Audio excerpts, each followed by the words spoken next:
This is Jeff Dumbarello, broker of SteelBridge Realty, here to talk about the 2014 Lee County, Florida residential market in review. Disclosure, this is my work done for me and shared with you. The data came from multiple sources. Those sources are the Lee County Clerk of the Court, the City of Cape Coral, the U.S. Census, and the MLS data.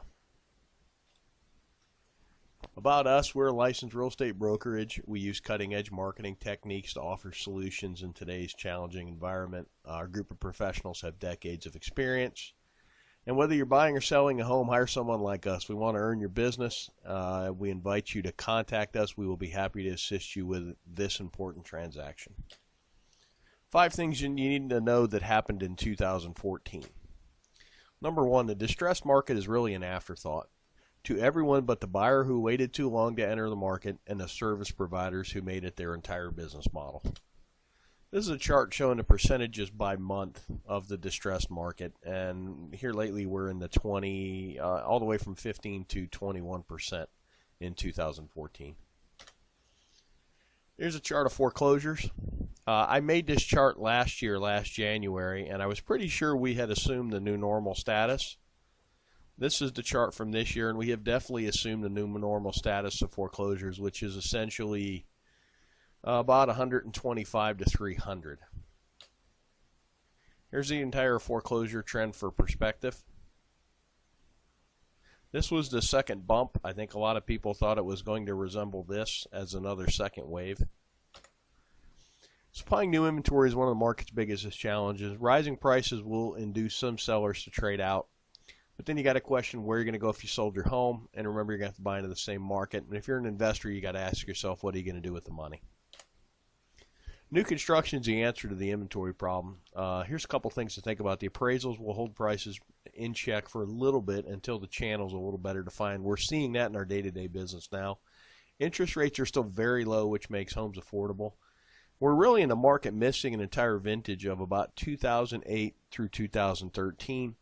Land is still historically cheap for now, and here's some perspective on the land prices. This is all lots, all lot types in Cape Coral, average and median price. When you're looking at the last cycle, you really don't get what's going on in this cycle. So when I take the shorter view of just this cycle, the Cape lot market is recovering pretty well. The market is stabilizing in relation to the bubbles of activity. We do bubble charts here to kind of let everybody know where most of the people are looking in the market. Last year's bubble chart, this is from when 2013 versus 2012. There's a very clear shift in the market as it shifted over. When I did 13 versus 14, there really isn't that much of a difference. The market's pretty much stabilized with, we're missing some cheaper homes in the $70,000 price range, but we're selling more 170,000 all the way up into the millions. This chart's a neat chart. It shows the last cycle and this cycle by pricing. The red line being the last cycle, the blue line being the current cycle.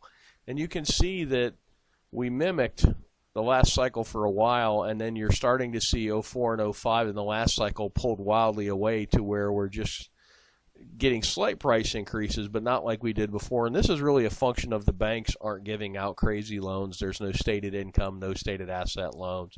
So this is a sustainable market that's actually driven by sensible leverage. Some perspective, we operate in a seasonal and a cyclical market. The seasonality is really determined by our weather. Up north, when it's warmer, is when they're busier in the real estate market. Here, when it's a little cooler, is when we're busier in the real estate market. The cyclical part of our market is governed by demographics, and we're going to talk about something seasonal pricing bumps as well. Right now, we're in a sustainable boom. MIM is money in motion. It's every dollar that flowed through. This is actually dollars sold by realtors. And we had an 8.7 increase in the actual volume in the market. The amount of transactions went up 1.1%. The median is actually rising faster than the average, which shows the bottom of the market is coming up faster than the market itself is correcting. The percentage of bank-owned properties jumped up slightly from 13.6 to 15.05, where short sales really fell off the map. They were 8% of the market in 13, and they're only 3% of the market in 14. And another neat thing to look at, cash sales in 2013, 60.7% were cash in 2013. In 2014, 57%. So you had a decent price increase, and it really wasn't funded by leverage. And to give you a perspective, about 25-30% of the sales in the state of Florida are cash. So we're almost working at twice the cash sales percentage of the state of Florida. Money in motion is a key indicator. As long as the market continues to grow, that's a really good thing. The median's rising higher than the average. We talked about that. We also talked about the cash sales percentage. One thing I learned, if you base your business model on short sales, you need to find something else to do. And we're truly in a market where the buyers are paying slightly more for a slightly older and slightly smaller home. Market specifics. Two asset classes that really jumped out to me are townhouses and manufactured homes are actually growing. By property types, what's interesting to me is the manufactured homes are up 20% in sales counts, as are the townhouses. And when you look at the price increases, they're probably some of the lowest price increases, and that's the market seeking a good quality buy, basically. The single-family homes are up 7%. They just about mimic the market as a whole. A few thoughts on the jump in mobile homes and townhomes. Mobile homes have both a lower cost of entry and a lower cost to keep, and the blue-collar retirees from up north love them because they really only need them for 3 or 4 months of the year because they're still home doing stuff and walleye fishing and playing with the grandkids. But it's a nice, affordable home to get out of the cold weather. Townhouses kind of represent the same if you're adverse to a mobile home purchase. And really and truly, we found within the market that as the site-built homes hit a certain number, the manufactured homes take off, and it's about 3 to 1. So if a site-built home was trading for $300,000, the manufactured homes at $100,000 represent a lot of value to a retiree buyer. This is kind of what happened by city. 2014, what happened by city. And just a year-over-year difference. Punta Gorda's really burnt store, up 15%. That's pretty good. Lehigh Acres up 13%. And when I look down, Captiva's up 27%, which is pretty impressive. Things to watch in 2015. Essentially, you've got a seesaw in the market now with resale homes on one side of the seesaw and new construction on the other. And they're going to trade back and forth. As the new construction takes a leg up, then the resale become attractive, and then vice versa. I'm seeing sometimes in the market where for a 10% increase in price, you can get a brand new home versus a 9-year-old home. That's kind of a no-brainer. Inventory is the key. Whoever can bring some inventory to market is going to make some money. And this applies to both the retail and the investment segment of the market. This is single-family permits in Cape Coral. When you look at the totality of the last cycle, you really don't get that excited about what's going on now. But when I take out the last cycle, it shows you there's some pretty good permit growth. Projection of retirees. We take this from the census, and if you were born 62 years ago, there's a likely chance you're going to retire, and this is in the millions by how many there are. This is actually the 62-year-olds against our sales counts. It's a pretty good correlation.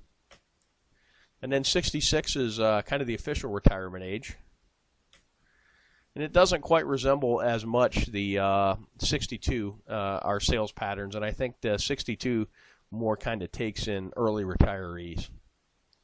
One last thing, this is a long chart average price of the whole market. This little blip right here was when the banks really let it loose and just basically gave out free money. And that's kind of what we're looking for now is everybody's looking for when this time is coming back, and it's really going to be tied to leverage. We were in a boom, which is what we're in now as the market went up to here. And then when the banks went crazy, and you also had Hurricane Charlie in here, which took a little inventory and dumped some insurance money into the market, which kind of overheated it a little more. But this was based on easy money and basically turned into a mania. And that's kind of what you got to watch for now is loan programs. If you have any thoughts or questions, why don't you give us a call at the office at 239-694-3300, and my extension is 102. And you can always, if you're watching this video, click the link below the video and fill the form out, and we will be in touch with you. Thanks for watching, and make it a great day.